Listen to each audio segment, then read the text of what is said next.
Hey, good morning. My name is Stacy if you're new, and if you're joining me again, thank you so much for joining me. I'm going to take you on a little tour of the backyard today and my container garden. And it's so nice out here right now. It's about 79 according to my watch, and it's almost 8 o'clock in the morning. We've had such a hot summer. It's not as hot as it has been in the past summers, that's for sure. But this is really such a nice, cool, breezy, low humidity morning that I'm reminded why I love to be outside and why I love to garden. And I'm gonna show you around. I'm gonna talk about some things that have been happening. And so thank you so much for joining me today and choosing to spend a little time with me. And so I hope you enjoy what you're seeing, and I hope that it could possibly give you some encouragement to get some seeds started for the spring when that time comes for you. I think that we have about 85 days until our first average frost. And some of the things the seeds that I've got started inside are marigolds, calendula. I have some pansies and violas that I want to get going so they can overwinter. I'll talk about those probably in another video, but I've had some good germination and some not so good, which is just something that happens. I have a new shelf system that I got from Amazon with some grow lights that I'm pretty happy with right now. So let me take you around my backyard container garden and you can see how things are doing in August, Texas, Zone 8. So come along. Well, I don't know if I can express exactly how wonderful it is to be outside right now. And this is crazy. The wind is so nice and cool, and I think the humidity is probably pretty low. But it's actually pleasant to be outside on this morning. And one of my favorite things about coming out here, now that school has started again, is I can hear the high school band practicing outside. And they're just a few blocks away. And so that just makes my heart sing. I was in the band when I was in high school, and marching band was just always one of my most favorite things to do. So it's really just special to me to be able to hear them practicing and getting their halftime show ready. So today I just want to start with a couple of the biggest things that have changed since the last time I saw you. I had this loofah out growing on the fence, and it was just getting to be in the hundreds every afternoon. It always looks so wimpy in the afternoon. And I did get 2 loofahs, and I also collected seeds, and so that was really good enough for me. So what I did was I had an extra trellis that I actually used to have tomatoes on this trellis, and so I had pulled all of those already. And so I'm just gonna let it climb on this trellis. Plus, you can see that I've moved it up closer to my house, and that's because it gets shade here about 3 o'clock. And so it has done so much better. And then also the moonflower, I also have out on the fence, and it's still on its same trellis, and it hasn't started blooming again yet, but I'm really hopeful that it's going to. Plus I have sweet potato vine there, and the sweet potato vine has really enjoyed having that shade come along instead of having to wait until 7 o'clock in the evening and kind of get burned up all. So for me, putting things back here close to the house where they can have more afternoon shade has just been great. And I'm glad that I'm able to do that. I'm glad that I have the space to do that out here. Now here is the raised bed where I planted zinnias and I planted sunflowers. And the reason why I have this rabbit fencing plus the plastic is because I've had a lot of squirrel activity lately, and so this is my protection against the squirrels.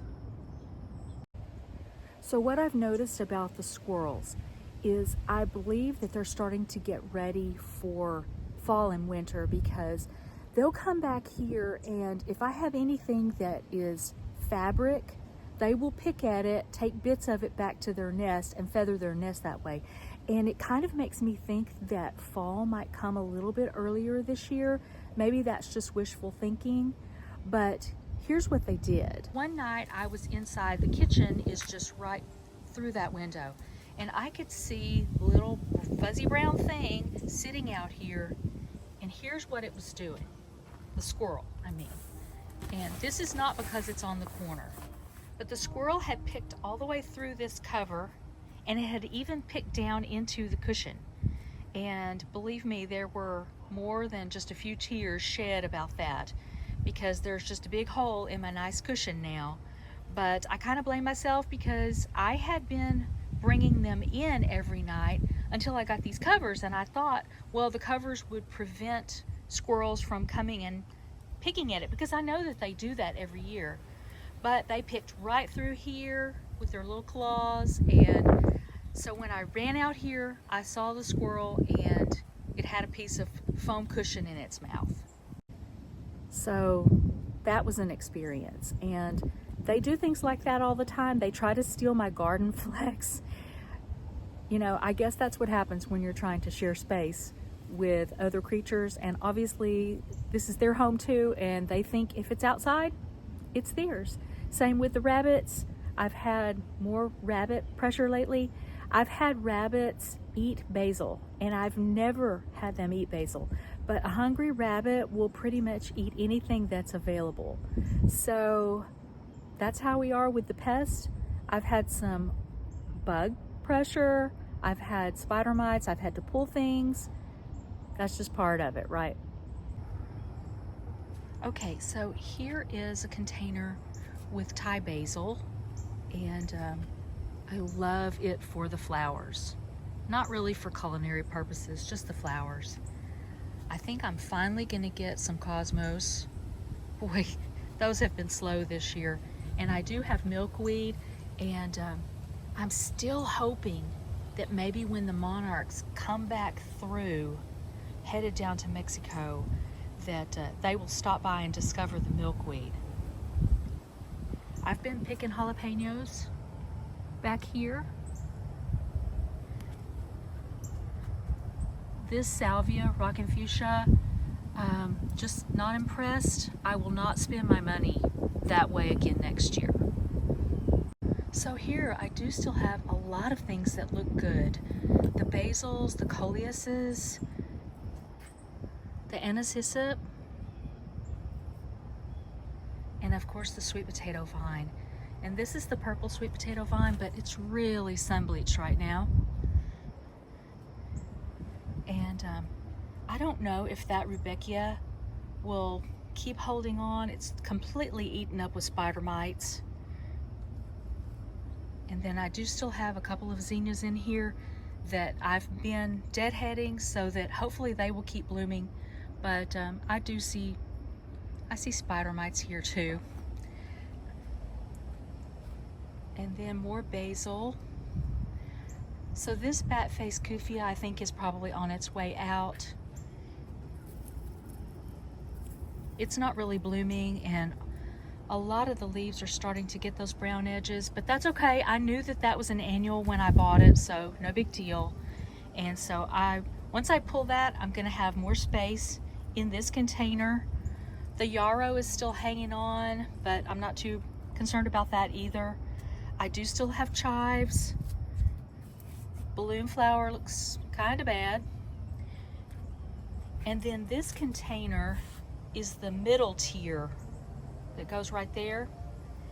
But I noticed that every time I came out the back door, I saw a wasp, a red wasp, and I think there might be a red wasp family that's living in here. So I pulled it over here just to explore, and then I just haven't put it back yet. But it does have coreopsis, it does have gara and the blanket flower on this side. So I've just, it's been so hot, I haven't wanted to come out here and deadhead. So all of that does need to be deadheaded. I have cut back the parsley and the basil, and you know, it's parsley just not looking all that great. The basil keeps hanging on like a trooper. But see, I did have basil. I'll show it to you over in my shade garden.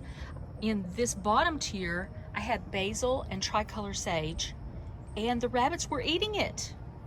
So I moved that container. This is the fishnet stockings coleus that I cut back earlier, and you know, it's just never gonna look the same as it did. It was just glorious back in June and July. So this is a container that I usually will go and get a couple of mums at the end of September and put them in here, and then I'm gonna try to overwinter this vinca vine in something. Same with this English ivy. I think that will overwinter outside. I think it'll be okay. And this coleus actually looks a little bit better, but it gets a little bit less sun than that one.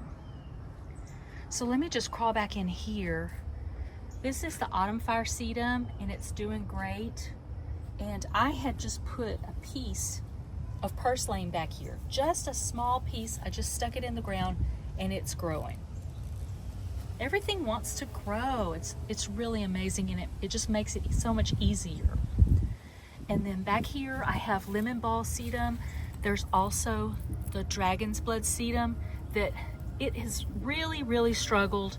Once it got eaten by the rabbits out in the front yard, or actually it might have been roly-polies, it just never has really come back and done anything. And this container I will be moving back out to the edge of the patio, but like I said, it has just been so hot. You know, when it gets to be 100, things just don't do as well. Here is the firecracker sedum, and then also here is the blueberry sedum. And in this container has been moved to so many places. It has just had, you know, like been world traveler in the backyard. So this is coleus that I started from seed. It was a mix, but this has been my favorite one, the one that's green with the white variegation. And so I've really done my best to hang on to it all this time. And here is where 2 of the Super Tunia Vista bubblegums ended. And I'm just trying to see if maybe once it cools off, I'll get another good flush of plant and blooms. And then here's another coleus. This little pot is probably, if once I get violas or pansies, that's where they will go. And then here is the angelonia that my niece gave me for my birthday, and it's been blooming too. I didn't know that it was called summer snapdragon, but yeah, I can see why it's called that. I do have a little propagation station here, and so I have got 3 different kinds of coleus. And then I'm trying to propagate a begonia stem. That's probably not going to work, but I'm still, you know, giving it an effort. And then I have 1, 2, 3, 4 salvias where I just cut the stick off. I pull the leaves off, and they've rooted for me in the past as long as I keep them watered.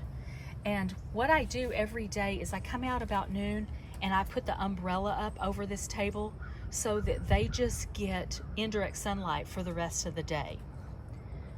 And here are my 2 little desert roses, and they have really grown so much. I should have taken pictures with the ruler up next to them, but I just did that this morning, so at least I'll have something to compare to going forward.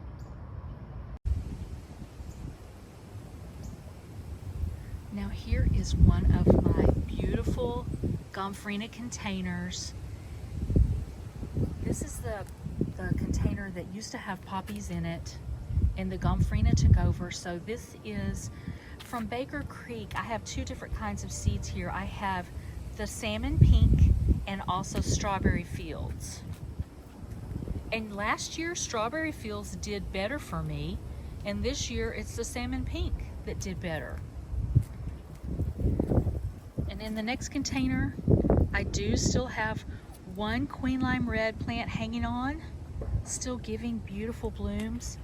The Gara is starting to flush out again, and the echinacea here has not been doing great. I don't know why. I've never had echinacea before that has lasted very long, so it's probably me. Now, both of these cosmos were over in that raised bed, and so I was able to pull them up without disturbing their roots and put them in this container, and so they are getting ready to bloom. This one not as close as that one, and definitely not as close as the one over in that other container. Here's more of the strawberry fields gomphrena, and there is a verbena bonariensis here, which I have cut back. Here is the oldest of my nicotiana plants. And this is one of my favorite things too, is when I see it just whimsically swaying in the wind. I think it's so pretty. Another verbena bonariensis and a Henry Dilberg salvia here. And then one more container with the nicotiana and more gomphrena, sweet potato vine, and anise hyssop.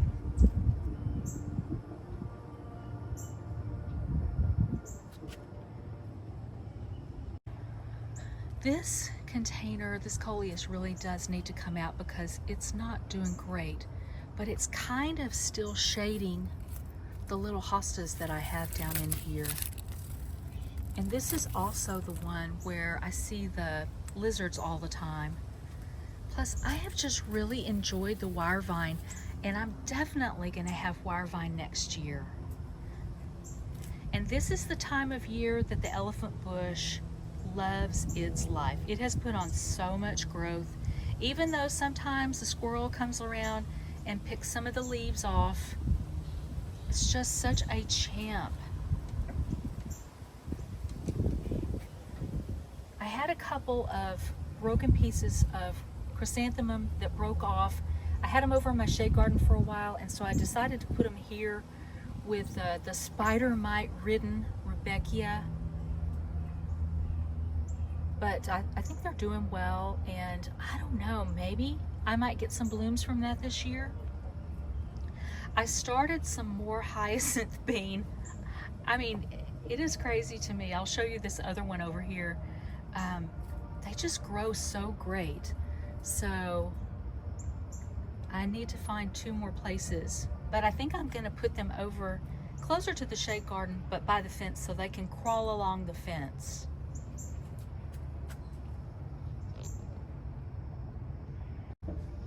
Okay, so the last space on the tour today is my shade garden.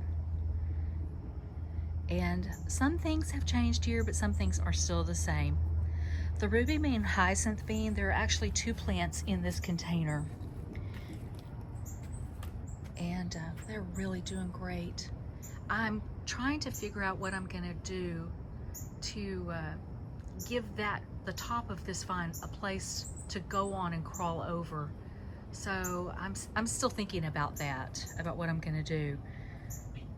And rosemary, that's a rosemary that I grew from seed, but it's been like 3 years ago when I did that. Here's the container that used to be on the bottom of that 3-tier planter with the tricolor sage and the basil. And so I think maybe this is just what sage does as it ages. The basil is still coming back from being chopped. And then I did put a couple of the black-eyed Susan vines that I had started. I don't know that they're gonna do anything this year. Whoops, totally fine. Here's a container where I've had verbena, and there's also a Supertunia Vista Jazzberry in here still hanging on, and they're just having to compete right now with the sweet potato vine. I have an idea for what I'm gonna do over in this area next year. I just have to figure out a way to keep that from getting up on the wall.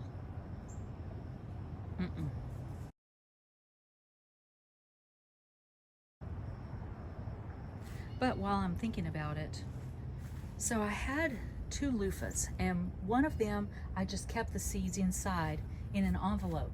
The other one, I tossed all the seeds back here. And look how many loofahs I've got coming up. And now I have all of this on top of it to try to keep the rabbits back. So we're just gonna see what happens. Like I said, we have about 85 days until the first average frost. So we'll see what happens here.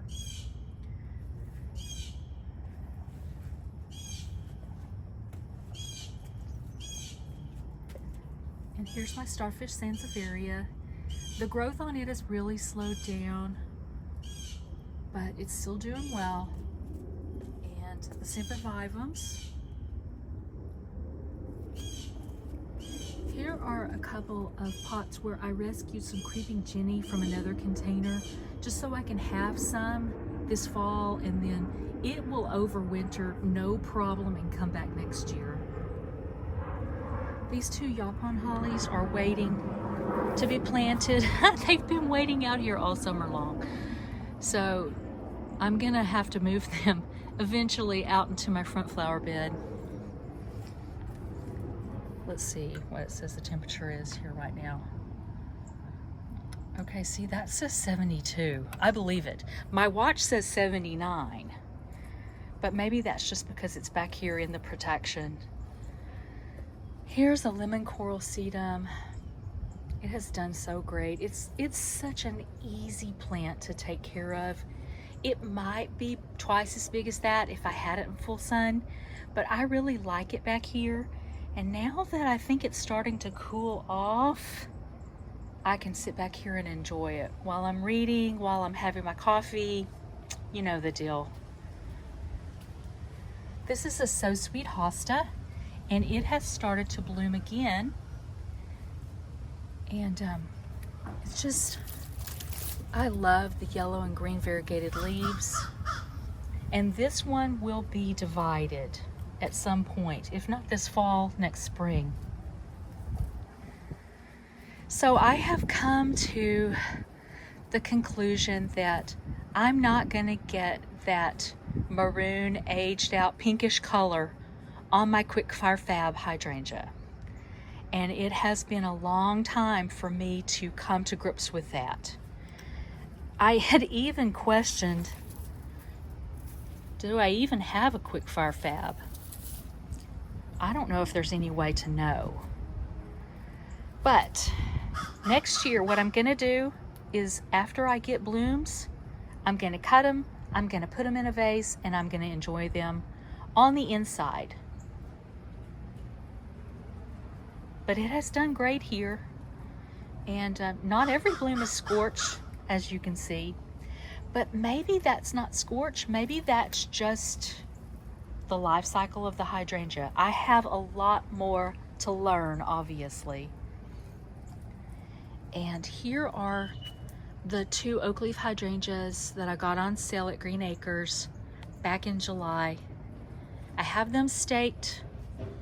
I don't know what my plan is for these guys yet, if I'll keep them back here in the shade garden next year, or if I will try to take them out onto the shady area in my front flower bed.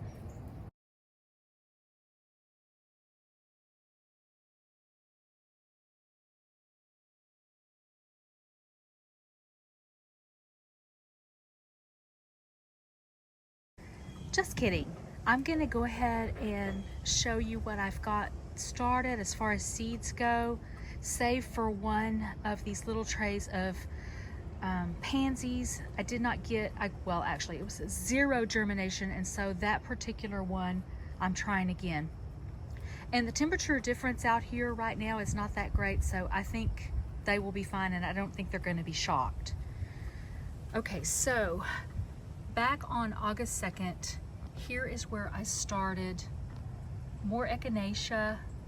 I started more pumpkin on a stick because I have this strange hope that that will be able to grow up and produce little pumpkins before the end of the season. The black-eyed Susan vine, already just starting them inside has made such a wonderful difference. And so that's a lesson that I have learned this year, is just start things on the inside. Trying to start things outside when it's hot, it's just crazy. And I have this strange desire to have hollyhocks. I've got hollyhocks, a couple of plants, in 2 of my containers, and I realize now I did not point them out in the video, but I really want to have hollyhocks. So these seedlings are actually looking pretty good. Here are the violas and pansies, and all of these are from Baker Creek. Every one of these varieties of seeds. And so I have some okay germination on the Floral Days and the Lake of Thun, is that how you say that? The Tiger Lata, I've only got 2, and then the Super Beaconsfield, I've only got 2. And I don't remember what this row was, but like I said, I had 0 germination, so I'm starting them again. They're in a container like this little green one, and I have them in a black bag. So, because they need darkness to germinate. But the funny thing is, I have seen people on YouTube germinate them in the light, and on the Baker Creek seed packets, it doesn't say anything about starting them in darkness. So tell me, this is just conflicting information to me, so I don't know what to do.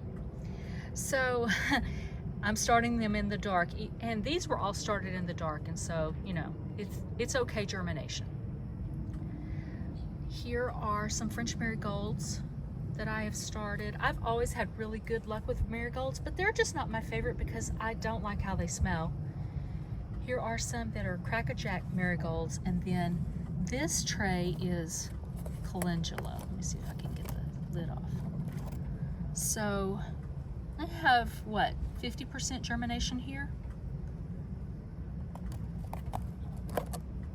So here are the seeds that I have gotten started, and I started these on the 2nd of August, and I want to say these were probably started that next week, but I'll have to check back in my notes and see. Well, that's it for now. Everything is going as it probably should in August, and I'm looking forward to more of this cool weather. I think that our high today is close to 100, but honestly, this summer has not been as hot as some of the summers that we've had here since we've lived here. And we've lived here since 2011. And I can even remember back when I was teaching in Austin, it getting to 110, 114 and doing bus duty outside in the afternoons and feeling like your shoes were just melting into the pavement. So I was talking to somebody the other day, and we said, you know, we've lived here a long time and you just never really get used to it, but it is what it is. It's Texas. So I hope you enjoyed that little tour and hearing my thoughts about how things are going in August and having seeds started. I have something to look forward to. I have something to hope in. That's kind of how gardening is, right? We go through these stages of things growing, things that we need our help, and how we care for them and how we love them. And we're going to be starting a new season soon. It's so nice and cool out here right now. I wish I could. I can't get over it, actually. So thanks so much for joining me today, and I'll see you in the next one. Bye.